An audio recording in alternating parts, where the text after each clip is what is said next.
Hi, my name is Rachel Carter. I am 27 years old and currently living in Boston. A few weeks ago, I finally walked across the stage to receive my degree in environmental technology, a dream I had been forced to put aside for 8 long years. At 19, I had to drop out of college because I could no longer afford the costs, and I thought the dream of graduation would remain a wound that never healed. Yet the day I should have felt the proudest became the most bitter memory of my life. At my own graduation dinner, in front of relatives and friends, my father stood up and declared that my career was nothing more than a filthy job, unworthy of the Carter family's name. He bluntly announced that I would not receive any share of the family's assets, that everything would go to Sophia, the younger sister who had always been treated like a precious jewel. My mother sat beside him, nodding in agreement. I stood there, holding my diploma in my hands, yet deep inside it felt as though I had just been erased from the Carter family tree. I know some of you listening to my story might understand that feeling, the feeling of being rejected, humiliated, and cast aside by the very people who gave you life. Have you ever experienced such a moment? When you achieved something, but your family twisted it into shame. If you've ever been dismissed or looked down upon, let me know where you're watching my story from. I want to believe that out there, I am not alone. I was born into a family that, from the outside, looked like the perfect picture of success. The Carter family owned a long-standing chain of hotels across New England, old brick buildings with elegant facades standing proudly in the heart of wealthy towns, welcoming thousands of summer tourists each year. To the neighbors, my father was a successful businessman, my mother a refined socialite, and we, the two Carter daughters, were the proof of a distinguished family. But that was just the polished mask meant to impress outsiders. Behind the doors of the white-fenced mansion with its rose garden, my life was dictated by a harsh order. All the light was reserved for Sophia, and I was nothing but a shadow. Sophia was 2 years younger than me, yet from childhood she was treated as the family's treasure. My parents were endlessly proud of her delicate looks, her polished manners, and most of all, her early fascination with business, a perfect reflection of my father's dream of a successor. I remember vividly how, when we were children, he would sit with Sophia every night, telling her stories about the first hotel my grandfather built, about how the Carter name became a legacy. Sophia's eyes would shine with excitement, hanging on every word, while I sat in the corner, feeling like a spectator at a play written entirely for my sister. The bitterest part was that no matter how hard I tried, my parents refused to see me. I was a top student, always near the top of my class, and I had been accepted into a prestigious university to study environmental science, a field I had loved since I was a child. I still remember designing recycling projects in high school or volunteering with friends to clean up beaches, and the joy I felt knowing I was contributing, however small, to protecting the planet. That joy meant more to me than any gift. But in my parents' eyes, none of it had any worth at all. When I sat in front of them, holding out my acceptance letter and asking for financial support to pursue the field I loved, I truly believed I had a chance to prove myself. But my father only gave a cold laugh, his voice sharp as a blade. Don't waste money on trash collecting. If you study business like Sophia, we'll pay. But if you insist on following that filthy path, you're on your own. My mother sat beside him, not objecting, only nodding in quiet agreement. Those words fell into the vast room like a verdict. I still remember the wave of humiliation rising to my throat, my eyes burning with tears I refused to let fall, forcing a smile as if nothing had happened. I tried to survive on my own, working part-time, borrowing, saving every dollar just to stay in school. For the first 2 years, I juggled classes with jobs, waiting tables at a restaurant, babysitting for neighbors, even scrubbing mall floors during overnight shifts. I believed that if I endured long enough, one day my parents would recognize my efforts and finally offer support. But reality was harsher than I ever imagined. Tuition and living costs were overwhelming, and the debts piled higher each semester.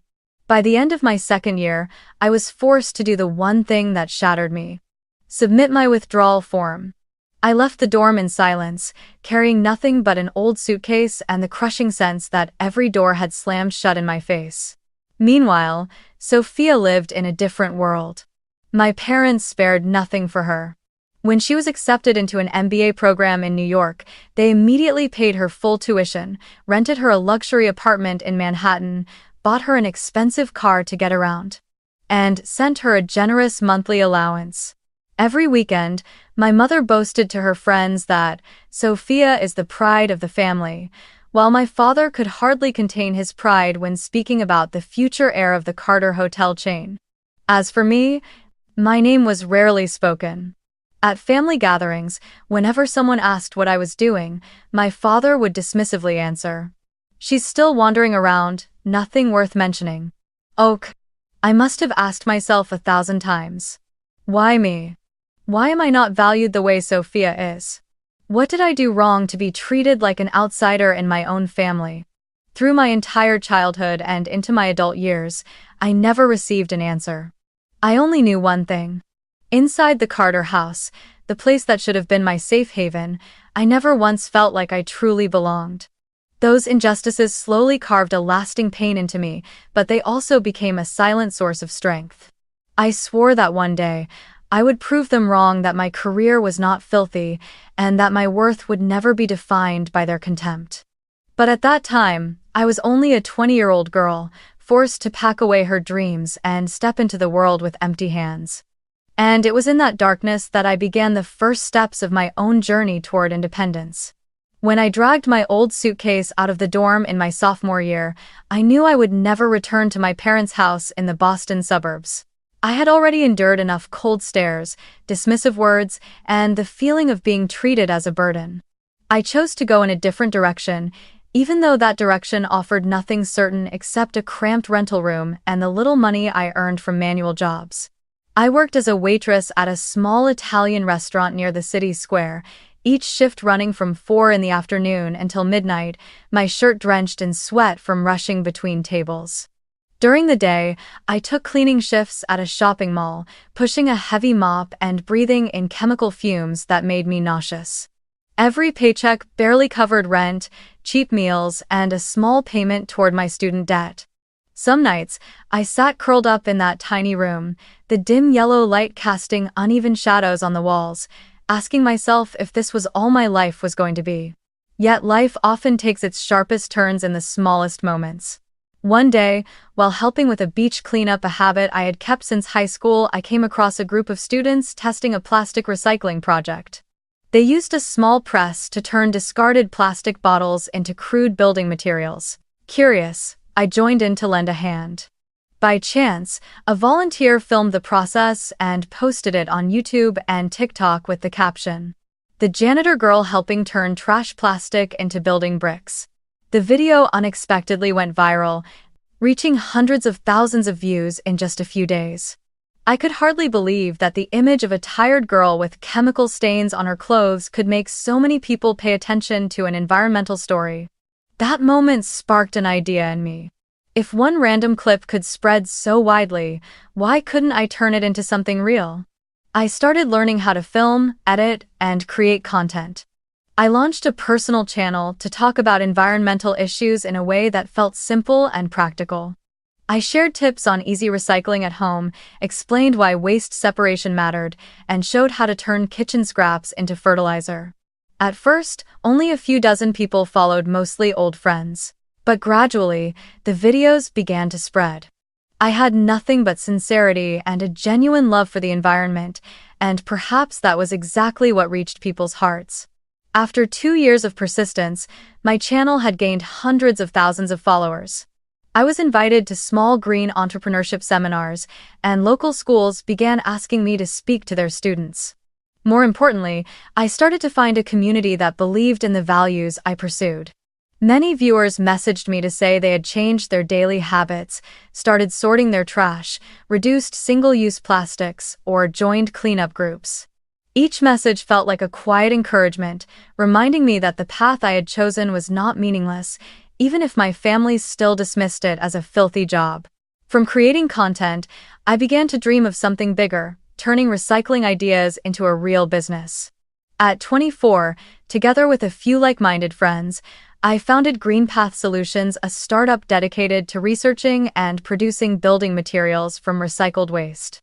In the beginning, we worked out of a rented garage, using outdated machines that broke down constantly.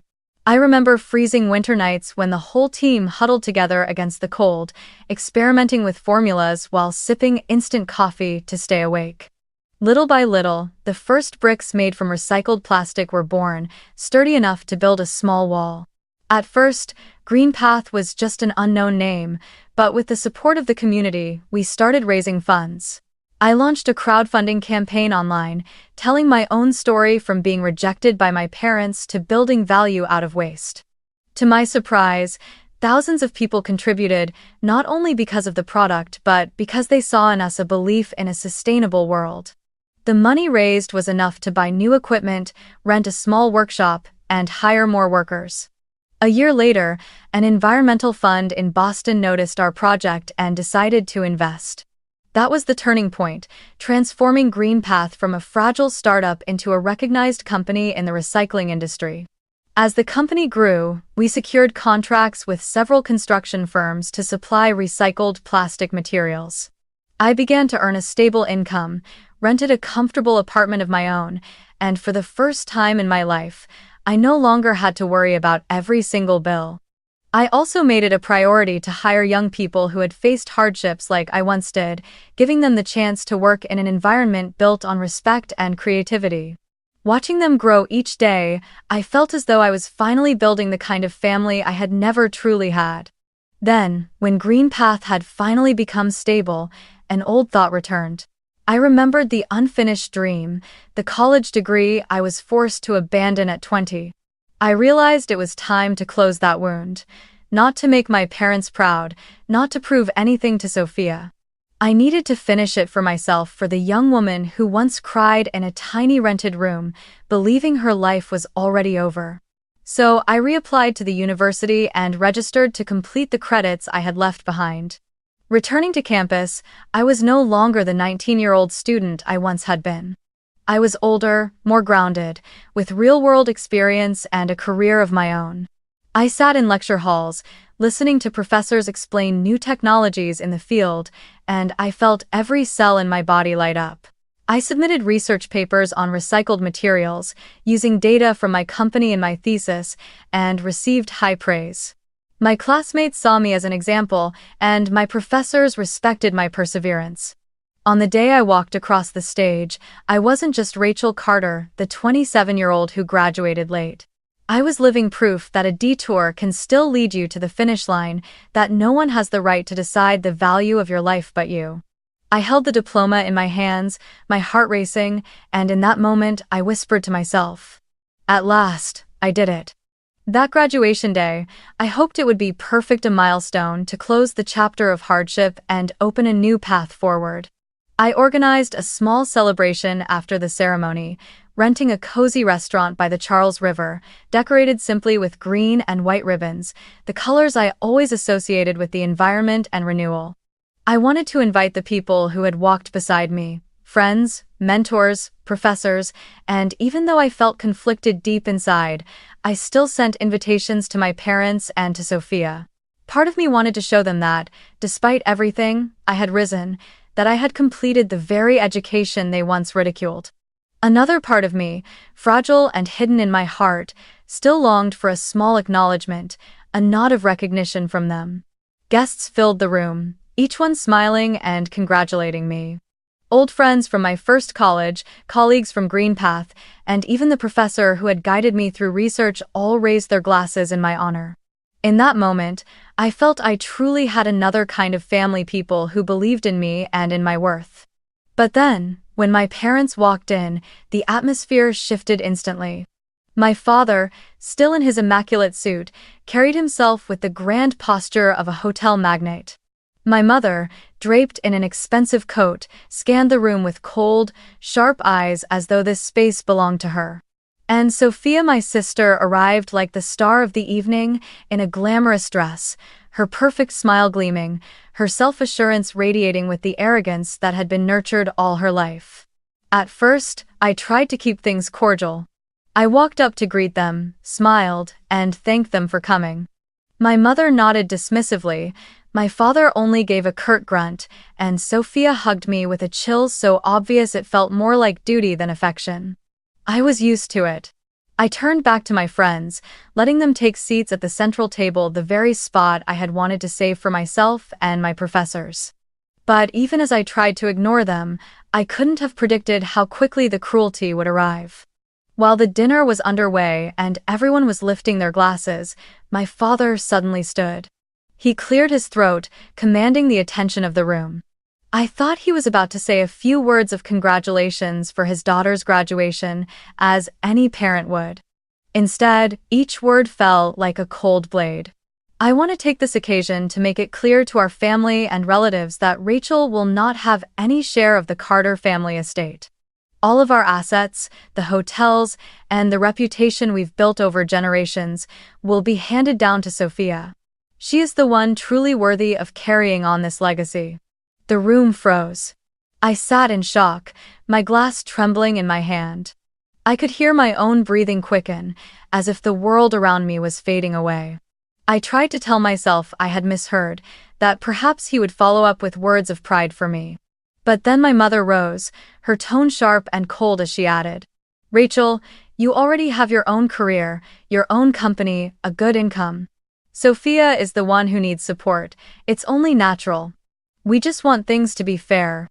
I didn't even have time to respond before my father gave a cold laugh, shook his head, and said something I will never forget. "The truth is, we never believed in that so-called career you're chasing. A filthy career, a dirty job dealing with trash, something no one in the Carter family would ever want to be associated with." The room fell into silence for a few seconds, and then the murmurs began.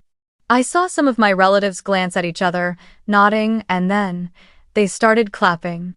Clapping not for me, but for Sophia. The applause grew louder, followed by cheers of, "So well deserved," and "Sophia is the true pride," echoing through the room. I sat there, in the very place I had paid for, but I was cast out of the spotlight in my own graduation celebration. I looked around and saw my friends frozen in shock, a few of them trying to comfort me with their eyes. But the isolation was undeniable. Sophia sat proudly, smiling as though the entire event had been organized in her honor. My parents held their heads high, satisfied with their performance. And me, I sat alone, feeling as if 1,000 knives were piercing my chest. I wanted to scream, to demand why they couldn't acknowledge my efforts, even just once. But my throat locked tight, and my heart weighed heavy. In the end, I just took a deep breath. I lifted my gaze, letting the fire of rage and pain burn openly in my eyes. I wanted to etch that moment into my memory, to let it become a source of strength I would never lose. I said nothing. I let the silence wrap around me. Silence, but it was a vow, a wordless oath, that I would never forget, and I would never again allow them to define my worth. That night ended with laughter and congratulations showered on Sophia, while I walked out the door with a bleeding heart. Yet I also knew that in that exact moment, a part of me had died, the part that still longed for my parents' love and approval. And when that part of me died, another version was born, stronger, fiercer, and ready to face whatever waited ahead. A few months after that haunting graduation night, I had slowly fallen back into the rhythm of my daily life. Work at Greenpath kept me busy with new projects, new clients, and the steady belief that I was building a solid path of my own. And yet, just when I thought I could leave the pain behind me, the past came rushing back uninvited, crashing straight into the middle of the night. That night, the clock had just struck close to 1 in the morning. I was drifting in and out of sleep after a long day when my phone rang insistently. On the screen appeared a name I had long stopped expecting. Dad. My heart tightened for a second, part surprise, part irritation. We hadn't spoken since the graduation dinner. And yet here he was, calling me in the dead of night. Something in my gut told me this could only mean trouble. I picked up. On the other end, my father's voice came through, not arrogant, not commanding as it always had been, but laced with panic. "Rachel, are you there? We're in big trouble." I sat up, switched on the bedside lamp, and listened as his words shattered like broken glass. He explained that the family's flagship hotel in Newport had just been hit by a massive storm. The roof was badly damaged, water had poured into the grand ballroom, and the estimated repairs would cost nearly $150,000. Normally, insurance would cover most of it, but Sophia, as the newly appointed head of finances, had signed the wrong type of contract. The policy didn't include coverage for natural disasters of this scale. In other words, none of the damage would be reimbursed. I sat in silence, emotions churning inside me. This was the direct result of putting all their trust and power into Sophia, the pride of the family. My father let out a heavy sigh, and then spoke again, his voice caught somewhere between authority and pleading. "Rachel, you have a company, you have money, you can manage this. Help the family just this once. Sophia is young, mistakes are natural. But if the hotel isn't repaired, Carter Hotel's reputation will collapse. Family comes first, you must help your sister this time." I tightened my grip on the phone, the memory of that graduation night flashing back in full force. The cruel words still echoed in my mind. Filthy career, no share in the inheritance. A bitter smile tugged at my lips, one so sharp it hurt even me. My voice was calm, but every word carried weight as I replied. "Father, I was once cut out of the inheritance, once called the daughter chasing a filthy career.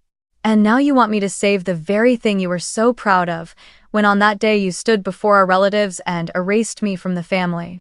If you need money, why not sell one of those luxury hotels? You always said they were your pride." The line went silent for a few seconds. I thought maybe he would reflect, admit at least some part of the truth. But no. His old self came roaring back, his voice sharp and furious. "You really are an ungrateful child. We raised you all these years, and now when we need your help just once, you refuse. How dare you, ungrateful." I drew in a long breath. My heart ached, but at the same time, it felt colder, steadier. Softly, I answered. "You chose Sophia. You declared to the entire family that I was no longer part of it, so don't call me ungrateful. I'm simply living the place you put me in." And with that, I hung up, firm and final. After the call, I sat motionless in the quiet apartment, the only sound the steady rain tapping against the window. A strange mix of pain and relief rose in me. Pain because even in crisis, my father still saw no value in me beyond money. Relief because, at last, I had found the courage to speak plainly, to refuse, instead of carrying yet another burden that was never mine. But I knew this wasn't the end. A family so steeped in pride and favoritism as the Carters would not easily accept rejection. That night I closed my eyes but could not sleep. Deep down, I knew the real storm was only just beginning. The next morning, as I returned from Green Path with files still in my hand, I froze at the sight in front of my apartment door. 3 familiar faces I least wanted to see: my father, my mother, and Sophia. They hadn't called, hadn't warned, they had simply appeared as if my home was still theirs to walk into. The moment she saw me, my mother stepped forward, her high heels striking sharply against the hallway floor as though to announce her presence. My father stood behind her, arms folded, his face dark with anger, his eyes glaring. And Sophia, she stood in the middle, her eyes red and swollen, clutching her purse tightly, looking both miserable and afraid. I sighed, unlocked the door, pushed it open, and said coldly, "Whatever you want to say, come in. But don't expect me to make coffee or tea." They stepped quietly into my small apartment, not wide or luxurious like the Carter mansion, but the only place where I truly felt safe. My parents glanced around, their eyes carrying a hint of disdain, while Sophia sat down on the sofa, her head bowed. My mother was the first to speak. Her voice tried to sound gentle, but I could hear the urgency pressing beneath each word. "Rachel, your father already explained last night, the family is on the brink. You have a company, you have resources, and $150,000 isn't that much for you. If you don't help, the hotel will collapse. The family's assets, the honor we've built for generations, it will all be gone.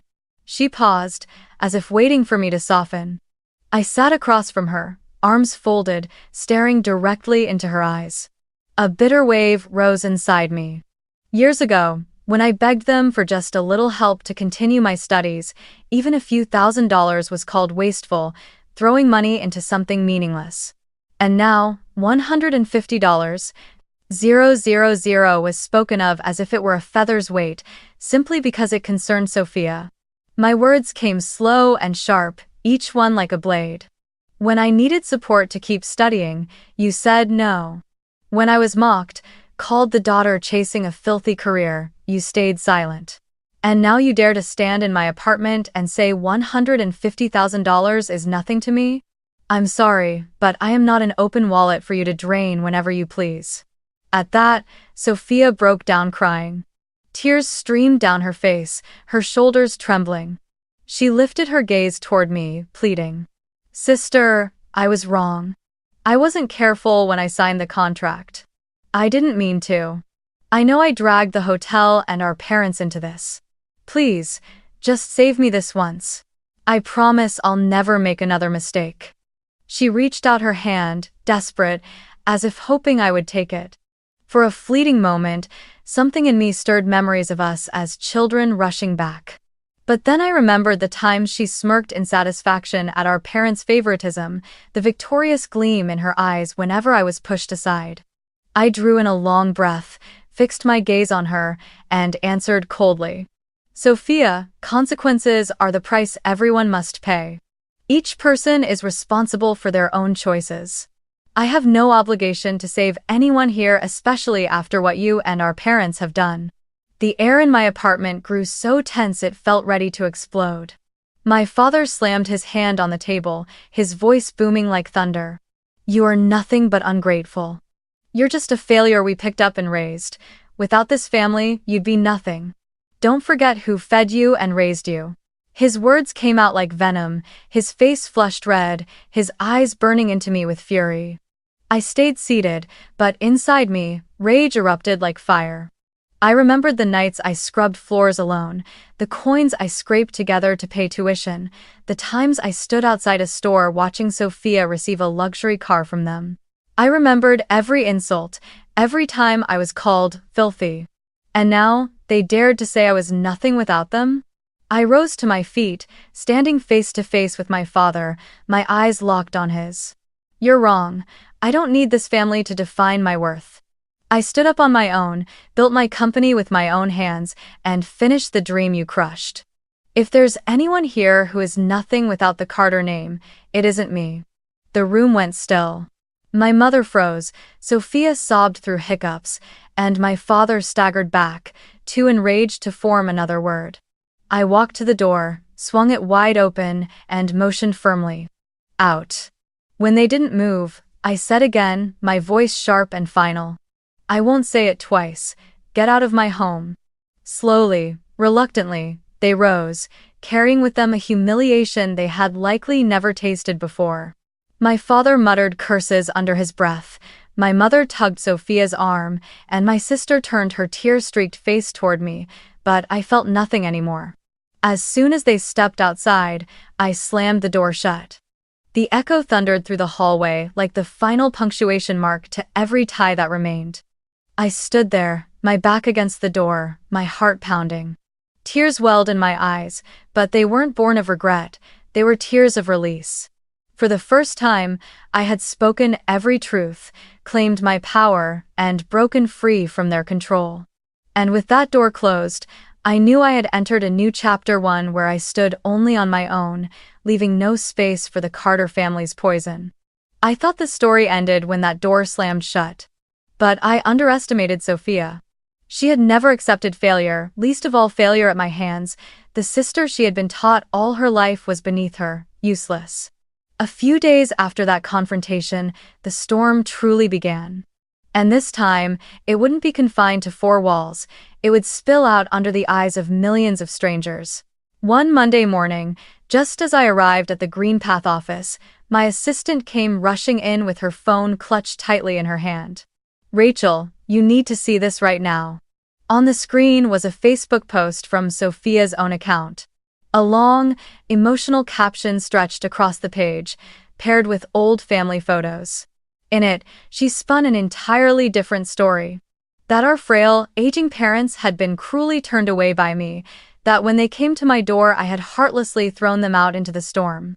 She painted me as a cold-blooded woman who valued money over family, who ignored the desperate pleas of her little sister asking for forgiveness. The post ended with a line dripping in sentiment. Sometimes, success makes people forget their roots. Family is supposed to be everything, but to my sister, it's only a burden. Reading it, I wanted to laugh and scream all at once. The story was twisted beyond recognition, turning me into a monster. Within hours, the post had tens of thousands of shares and hundreds of furious comments. Ungrateful brat. What kind of child would be so cruel? Raised by parents only to betray them like this? The accusations piled up, each one like another knife to the chest. My hands shook as I scrolled, frozen in place, feeling as though the air had been punched out of me. But Sophia wasn't finished. On Reddit, a new account clearly hers posted a long novel-like tale under Reddit family drama. This time, the story was told from the perspective of the helpless younger sister. She cast herself as the victim, while I was the ruthless success story, the heartless entrepreneur who used my company and wealth to trample over my family. Because Reddit is notorious for rallying fiercely against stories of injustice, the post shot to the top. Thousands of comments poured in, cursing me with the ugliest words imaginable. I had never felt the world turn its back so quickly. From a young entrepreneur admired by many, I had become, in a single night, a symbol of ingratitude. Every time I opened my phone, there were insults waiting, hateful messages, threatening emails. Some people even tracked down the address of my company, sending handwritten letters scrawled with warnings. You will pay. I was shaken, overwhelmed, but the deepest cut of all was watching the fallout reach Green Path, the child I had built with my own blood and tears. A major client called me, his voice hesitant. Rachel, we've seen what's been spreading online. I don't know what to believe, but our company doesn't want to get dragged into controversy. We'll have to suspend our contract. After that call, 2 more contracts were canceled. The numbers on our financial board began to plummet. I looked at my team, the people who had trusted me from the very beginning, and I felt as though I was betraying them. They didn't say a word, but the worry in their eyes was impossible to hide. Every morning when I walked into the office, I felt the weight of skeptical glances. Local newspapers started running sensational headlines like, Boston CEO accused of abandoning elderly parents. I became a talking point in coffee shops, on radio shows, and in streams of vicious online comments. The crowd didn't know the truth, and they didn't care to. For them, Sophia's sentimental story was far easier to swallow than the messy, complicated reality. At night I lay in bed, my phone buzzing endlessly with new notifications. Every time I opened it, another storm of hatred poured out. Trash. You don't deserve to be human. Hope your company goes bankrupt. I clutched my head, tears soaking my pillow. I felt like I was drowning in a public trial where justice was defined not by facts but by shares and furious comments. People called it social justice, but to me, it was nothing more than a mob with torches, ready to burn down anyone they decided was a monster. The world didn't know that I once knocked on doors begging for a little love and was turned away. No one knew my father once stood in front of our relatives and called my career a filthy job. No one heard him shouting, "You're just a failure we picked up." All they saw was Sophia crying, weaving her tale, and they were eager to believe it. In those days, I had to learn silence. Every rebuttal was twisted, every attempt to explain only fueled the mob's rage. I watched Green Path stumble, contracts slipping away, finances tightening. I watched my employees struggle to stay focused in an atmosphere so heavy it was hard to breathe. And for the first time since founding my company, I felt real fear, not of business failure, but of losing everything to the lies of my own family. I remember sitting alone in my office late at night, the yellow lamp casting its glow over the stacks of papers on my desk. In my hand was a printed copy of Sophia's post, every word etched like a scar. I asked myself, why does she hate me so much? Why does my family not only want me to fail in their eyes but also drag me down before the whole world? What she had done wasn't just an attack on my personal reputation, it was a direct threat to the survival of GreenPath, the company I had poured nearly all of my youth into building. I needed a clear, legal, and powerful way to fight back. And the first name that came to my mind was Rachel Kim, a college friend who had since become a lawyer, specializing in business and media law. The last time I had seen Rachel Kim was at an environmental conference a few years back. At that time, she had just joined a major Boston law firm, well known for defending small businesses against defamation and unfair competition. I still remembered her joking, "If anyone ever tries to make up lies to destroy your company, just call me." I had laughed then, never imagining those words would one day become my lifeline.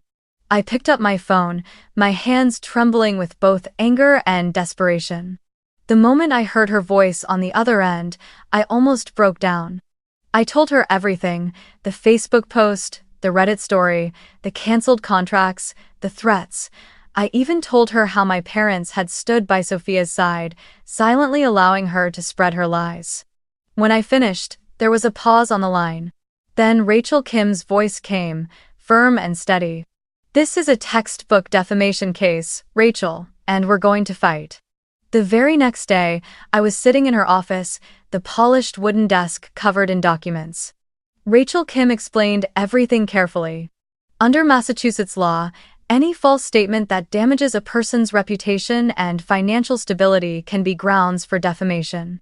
She pointed out the phrases in Sophia's post: "Rachel abandoned her elderly parents." "Rachel threw her crying sister into the street," that were clearly fabricated. More importantly, those statements had directly caused GreenPath to lose contracts and suffer financial harm, something we could prove with numbers.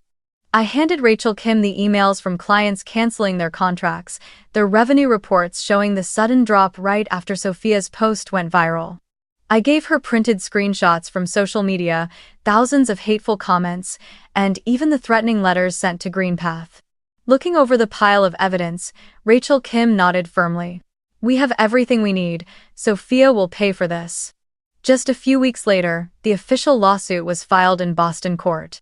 The news spread quickly in the opposite direction. GreenPath CEO sues younger sister for defamation. The press jumped on it again, but this time with a different tone. Some began to ask questions. Had Sophia really fabricated the story? The internet was divided, but at least I was no longer a silent target absorbing every accusation alone. On the day of the hearing, I walked into the courtroom with a heavy heart. My parents sat in the back row, their faces tense, but not a single word of greeting. Sophia wore a plain black dress, her hair loose, her makeup soft-crafted carefully to look like a victim. But I knew that beneath the fragile image was cold calculation. Her lawyer tried to argue that she had merely been expressing personal feelings, that her posts were nothing more than subjective experiences. But when Rachel Kim presented the evidence emails from clients stating they did not want to be associated with Rachel Carter's family scandal, financial reports showing losses matching the timeline of Sophia's posts, and excerpts where Sophia had written her claims as if they were undeniable facts, the defense crumbled quickly. I still remember the moment Rachel Kim rose to her feet, her voice ringing sharp and steady through the courtroom. "Your Honor, this is not a private confession. These are public statements, false statements, read by millions, which have caused severe damage to a legitimate business. My client has not only been defamed but has suffered measurable financial losses. This is defamation, plain and clear." Sophia bowed her head, her hands clenched so tight her knuckles turned white. My father stared at the floor, my mother exhaled heavily, unable to meet my eyes. I sat there trembling inside, but also filled with pride. For years, I had been forced into silence against injustice. But this time, I had a voice. When the judge delivered the verdict, the words rang like a bell of release. The defendant, Sophia Carter, is found guilty of defamation. She is ordered to pay the plaintiff, Rachel Carter, $250,000 in damages, including financial losses and emotional distress. The room erupted. Sophia broke down, sobbing uncontrollably, while my father shot to his feet, his face red with humiliation. The Carter family, a name once associated with prestige and elegance, was now a public spectacle. Headlines flashed across the media. Youngest Carter daughter loses defamation case, ordered to pay sister. Pictures of Sophia leaving court with swollen eyes flooded the internet. And for the first time, I saw the comments begin to shift. Maybe we were wrong to believe Sophia. Turns out Rachel was the real victim. Greenpath slowly began to recover. Some clients returned, and even new partners reached out, saying they admired me for having the courage to stand up for the truth. But for the Carter family, the stain would never wash away. $250,000 wasn't a devastating amount for a hotel chain, but the real loss was their dignity, the image of a distinguished family they had spent decades building. That evening, when I returned to my apartment and sat quietly by the window, I felt both relief and sorrow. I had won, but the victory wasn't sweet. Somewhere deep inside, I had still hoped my family might change, might finally understand me. But reality proved otherwise. They only recognized my worth when they were forced to pay the price. I closed my eyes, took a deep breath, and whispered to myself, "This is only the beginning. I will never let them define me again." And I knew, after this trial, the Carters would only sink deeper. What followed was nothing short of an earthquake for the Carter family. News of Sophia losing the case and being ordered to compensate me spread across Boston and New England. The press, once eager to praise Carter hotels, the symbol of luxury, now splashed headlines dripping with irony. From prestige to scandal, the Carters collapse under their own weight. Images of my parents leaving court, faces hollow and broken, Sophia wailing in her lawyer's arms, flooded social media as objects of ridicule. Gossip swirled endlessly, and for the first time, the Carter name no longer meant glamour but failure and greed. Soon, the rumors became reality. To pay the damages and keep cash flow alive, my parents were forced to sell off part of the hotel chain. One of the oldest hotels in Rhode Island, the very heart of the brand, was sold to a real estate conglomerate. The news sent shockwaves through the extended family, the same distant relatives who once fawned over them, now turning away. Loyal customers withdrew, and many longtime employees resigned. My parents, once standing tall at charity galas, adored by society, were reduced to mockery. I watched it all unfold from a distance, wrapped in a strange silence. I didn't feel joy, and I didn't feel vindication. I only felt emptiness. Perhaps because I had seen this ending coming for years. A family built on favoritism and arrogance was bound to collapse sooner or later. The trial had only been the final nail in the coffin. One winter morning, as Boston lay under a blanket of icy fog, I heard a knock at my apartment door. When I opened it, I saw my mother. She no longer looked like the elegant Mrs. Carter. Her face was gaunt, her hair streaked with gray and unkempt. Her eyes were sunken, ringed dark from sleepless nights.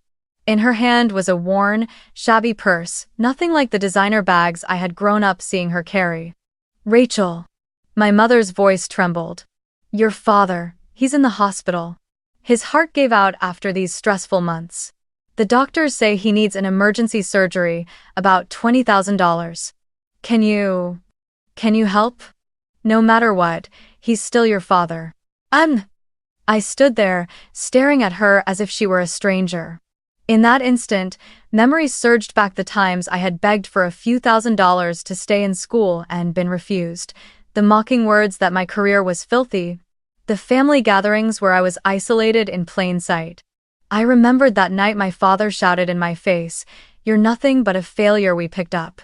Without this family, you'd be nothing." And now, here they were, standing at my door, begging for every dollar to salvage their pride and his life. Inside me, there was no hatred left, but there was no love either, only a hollow, frozen emptiness. I exhaled slowly and spoke with deliberate calm. "The day you chose Sophia over me, The day father stood before our relatives and declared I was no longer part of this family, that was the day you both lost me. Now, if you need money, sell the multi-million-dollar house you've kept for Sophia. She's the child you always trusted." My mother froze, tears spilling silently down her cheeks. She tried to speak but choked on the words, her eyes pleading with a despair I couldn't meet. I didn't wait another second.